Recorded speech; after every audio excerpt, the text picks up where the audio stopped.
Hello guys and welcome back to my channel. इससे पहले के पार्ट में हम लोगों ने देखा था वोइंग की तबीयत खराब है और वो अपने रूम में लेटा हुआ है और यहाँ पे आयुन ने लैनवांग जी के बारे में सारी इन्फॉर्मेशन निकाली है।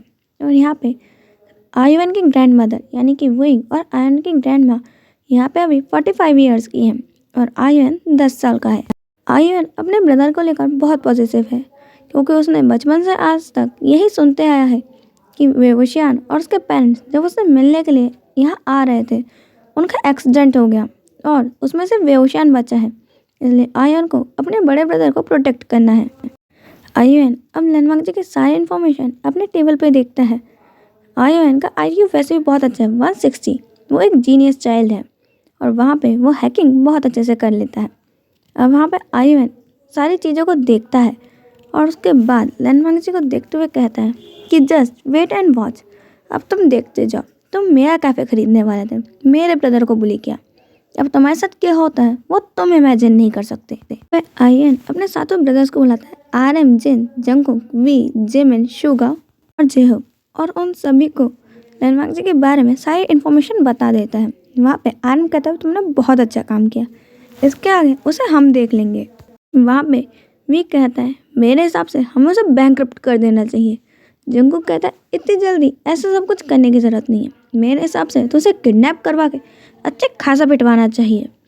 वहाँ पे जेहोब कहता है मेरे को तो इससे भी अच्छा आइडिया लगता है, क्यों ना हम लोग उसको मरवा दें और उसके ऑर्गन्स को ही सेल कर दें। इनके इतने खतरनाक आइडिया सुन के तो ग्रैंड माँ को वो ठसका लग जाता है और वो अंदर आते हुए कहती है वो एकदम बेहोश हुआ है, उसे कुछ हुआ नहीं है और तुम इतनी सी बात के लिए तुम किसी को मरवाने की बात कर रहे हो, क्या तुम सबके सब पागल हो गए हो। फिर वो लोग अपनी ग्रैंडमा को ग्रीट करते हैं और कहते हैं कि पर आपने देखा ना कि उसके कारण वोइंग की कितनी बुरी कंडीशन हो गई है।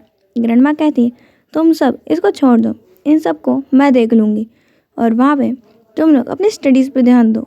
तुम लोग को कल से कॉलेज जाना है, तुम्हारी अब वीकेंड्स ख़त्म हो चुकी हैं और तुम लोग वोइंग का ध्यान रखना, अभी उसकी तबीयत ठीक नहीं है।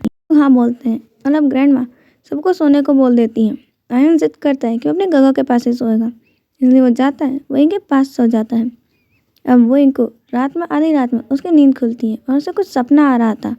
वो अपने एक डरावने ड्रीम में था और वो उसको देख देख के डर रहा था। अचानक से वो रात में उठता है और अपने आजू बाजू देखता है तो आयुन सो रहा था। वो उठता है, पानी पीता है, विंडो के पास खड़ा हो जाता है और चांद को देखने लगता है कि ये ड्रीम फिर से, पता नहीं ये ड्रीम मेरा पीछा कब छोड़ेगा। शैन अब वापस अपने बेड पे जाता है, आयुन को अच्छे से कंबल उड़ाता है और खुद भी सो जाता है। नेक्स्ट मॉर्निंग जब वेवशियान और सब लोग अपने कॉलेज के लिए तैयार होते हैं और निकल रहे थे, आयुन कहता है कि जब उसके भाई लोग आ जाएंगे वो लोग शॉपिंग पे चलेंगे। वेवशियान हाँ कह देता है कि ठीक है, जब वो लोग आ जाएंगे उसके बाद वो शॉपिंग के लिए चलेंगे। आयुन कहता है कि नहीं, जैसे ही आपकी कॉलेज की छुट्टी होगी मैं आपको पिक करने आऊँगा, हम लोग सीधे वहाँ से चलेंगे शॉपिंग करने। वेवशियान कहता है कि ओके, जैसा आयुन कहेगा वैसा ही होगा। यहाँ पे अब वो लोग कॉलेज जा चुके थे और यहाँ पे लैनवांग जी जो ये लैन यूनिवर्सिटी में गया हुआ था अपने अंकल से मिलने के लिए, जिस यूनिवर्सिटी में वेवशियान भी पढ़ता है और उसके साथ तो दोस्त भी, दोस्त कम भाई ज़्यादा। लैनवांग जी वहाँ पे अपने अंकल से कुछ बातें कर रहा था, उन्हें बता रहा था कि कल क्या क्या हुआ लोटस कैफ़े के अंदर, क्योंकि अंकल को मालूम चल गया था कि वहाँ पे क्या पंगा हुआ है। और लोटस कैफ़े की ओनर जो उनकी बहुत अच्छी फ्रेंड भी है, उन्होंने उन्हें फ़ोन करके बताया है कि उनके नेफ्यू ने वहाँ के क्या कांड किया है। लैन कुरन उन पर बहुत चिल्ला रहे थे कि लैन सिचैन तुम भी इसके साथ पागल हो चुके हो, वांग जी तो पागल है ही, उसके साथ साथ क्या तुम भी मैनर्स भूल गए हो, ऐसे कैसे तुम किसी ओमेगा के साथ ऐसा कर सकते हो। पर लैन सिचैन कुछ कहने की कोशिश कर रहे थे बट लैन कुरन तो कुछ सुन ही नहीं रहे थे। वहाँ पर लैन कुरन कहते हैं क्या तुम जानते भी हो कि वोइंग कौन है। वोइंग जिस लेडी का नेफ्यू है ना, वो कुछ भी कर सकती है। लैनवांग जी कहता है वो ऐसे भी कौन है। वहाँ पर लैन कुरन कहते हैं वो एक हीलर है और वो बहुत अच्छा हीलिंग के साथ साथ बहुत अच्छे पॉइजन भी बनाती है जिसका आज तक कोई एंटीडोट नहीं है। और उस लेडी से पॉइजन के लिए तो हर कोई उन्हें जानता है, वो एक पॉइजन मास्टर है। लैनवांग जी कहता है वो सिर्फ पॉइजन ही तो बनाती है। वहाँ पर लैन कुरन कहते हैं तुम चुप हो जाओ वांग जी, वरना आज तुम मुझसे छोड़ोगे नहीं। मैं तुमसे परेशान हो चुका हूँ, जैसे जैसे तुम बड़े हो रहे हो पागल हो रहे हो।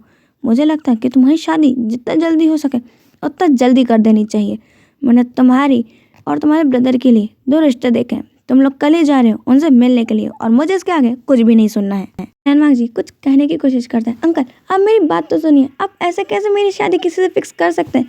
आपने मुझसे पूछा भी नहीं है, मैं ऐसे किसी से भी शादी नहीं कर सकता हूँ। लैंड कहते हैं कि वांग जी हमें सिर्फ अभी जाके मिलना है। लैंड कहते हैं कि बिल्कुल नहीं, तुम्हें मिलना है और तुम्हें उसी से शादी करनी है। मैं तुम्हें यहाँ पे कोई चॉइस नहीं दे रहा हूँ कि तुम्हें उसे जाके देखना है और तुम डिसाइड करोगे। तुम्हें मैंने पाला है और तुम्हारी शादी भी मैं ही डिसाइड करूँगा। और तुम्हारे पेरेंट्स से जाके तुम्हें जो कहना है तुम वो कहो। तुम्हारे पेरेंट्स भी कुछ भी नहीं कर सकते मेरे आगे। ये बात ध्यान रखना कि तुम्हारी शादी उन्हीं से होगी जिन्हें मैं पसंद करूँगा। वांग जी तो गुस्से में उठता है, चेयर को पीछे करता है और जोर से डोर बंद करके वहाँ से चला जाता है। चैन भी वहाँ से जाते जाते पूछते हैं कि वैसे अंकल आपने हमारे लिए कौन का रिश्ता देखा? लैन चैन की बात सुन के लैन कहते हैं कि कल वो लोग मिलने आएंगे, तुम लोग को कल मालूम चल जाएगा कि वो कौन है। जब गुस्से से बाहर निकला था और कॉरिडोर से वो जा रहा था तभी उसकी तरफ उड़ते हुए एक बास्केटबॉल आती है। यहाँ पे लैनवांग जी उस बास्केटबॉल को डॉच कर ही लेता है और अब उस बॉल को पकड़ के देखता है कि वो कहाँ से आई है। वहाँ पे 2 टीम्स खेल रही थी, जहाँ एक तरफ वेवुशियान और उसके दोस्तों की टीम बास्केटबॉल खेल रहे थे। और वहाँ पे लैनवांग जी कहता है जब खेलना आता नहीं है तो खेलते क्यों? वेवुशियान कहता है और जब तुम्हें चलना नहीं आता है तो चलते क्यों? तुम्हें साइड से चलना चाहिए और जब मालूम है बास्केटबॉल कोर्ट है तो ऑफ कोर्स तुम्हें सावधान रहना चाहिए। यहाँ पे बॉल कहीं से भी आ सकती है। तुम्हें इनविटेशन कार्ड पे तो वो लिखेगी नहीं कि मैं आ रही हूँ। लैनवांग जी कहता है क्यों तुम रोज तीखी मिर्ची खाते हो आने से पहले? जब भी मुँह खोलते हो तीखा ही बोलते हो। वेवुशियान कहता है मेरा तो पता नहीं पर ज़रूर तुम कड़वी मिर्च खाते होगे, जब देखो जब कड़वापन ही उगलते रहते हो। ओ सॉरी मैं तो भूल गया था, तुम्हें घर में कोई खाना देता भी नहीं होगा, तुम्हारे जैसे आइस क्यूब को कोई खाना देगा ही क्यों? लैनवांग जी कहता है और वैसे भी तुम कोई स्वीटनेस की खान नहीं हो, जब तुम्हारे अंदर से कैंडीज निकल रही है तुम्हारे अंदर से भी सिर्फ पॉइजन ही निकलता है। जब भी बोलते हो जहरीला ही बोलते हो। वेवुशियान कहता है ओह देखो तो बोल भी कौन रहा है, जो खुद यहाँ आके के मुझ पे चिल्ला रहा है, जो खुद ही देख के नहीं चल रहा था। अगर इतना ही है तो मुझे बास्केटबॉल मैच में हरा के बताओ, फिर मैं देखूंगा कि मुझे क्या करना है। लैनवांग जी कहता है कि ठीक है, अगर मैच में मैं जीता तो तुम मुझसे सॉरी कहोगे। वेवुशियान कहता है सोच लो, अगर मैं जीता तो देखना कि मैं क्या मांगता हूँ। लैनवांग जी कहता है कि ऐसी कोई चीज़ नहीं जो लैनवांग जी पूरा ना कर सके। कहते हैं कि इतना ओवर कॉन्फिडेंस होने की ज़रूरत नहीं है, लेट्स सी, चलो खेलते हैं। और वहाँ पे लैनवांग जी वेवुशियान की तरफ बॉल पास करता है। आज के लिए इतना ही, हम मिलेंगे नेक्स्ट पार्ट में, बाय।